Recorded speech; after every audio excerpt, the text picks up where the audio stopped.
Почитувани граѓани, почитувани медиуми.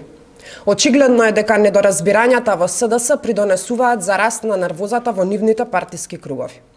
Несигурноста во себе и во сопствените пратеници изминатиот период се обидуваа да ја прикријат со лаги насочени кон ВМРО-ДПМН.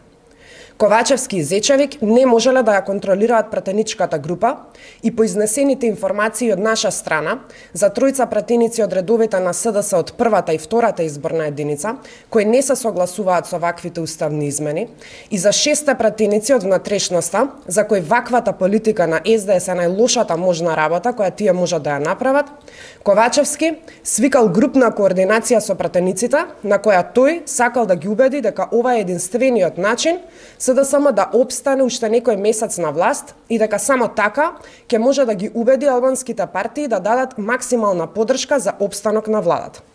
Почитувани граѓани, ова се дискутирало на средбата пред неколку денови во Централниот штаб на Социјалдемократскиот сојуз, која имала тензичен и непријатен карактер, на која тој потенцирал дека доколку излезат во јавноста пратеници од СДС кои се против уставните измени, тоа може да ги натера албанските коалициони партнери да ја прифатат идејата на ВМРО-ДПМН за предвремени парламентарни избори оваа година.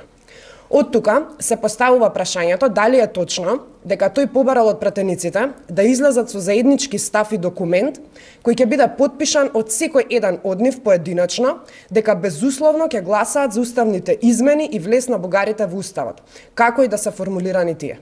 Исто така, документот имале во план да го објават вчера, со што би ги демантирале нашите изјави, но тоа не се случило поради изричното несогласување на веќе споменатите пратеници.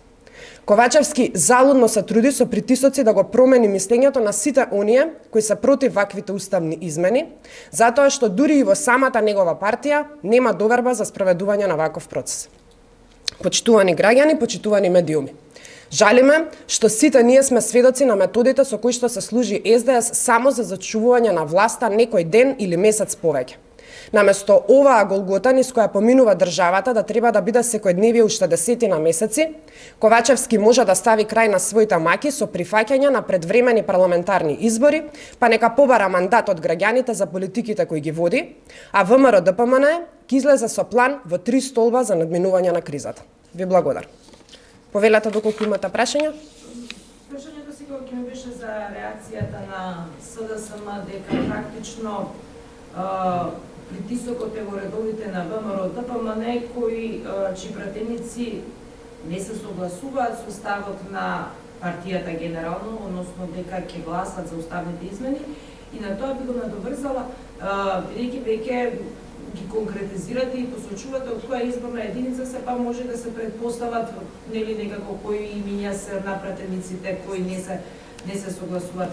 Дали мислите ваквата тактика ќе биде успешна ако се земе искуството со 11 октомври пред година и пол, кога од готова работа па искочи на пропадна идејата и цел?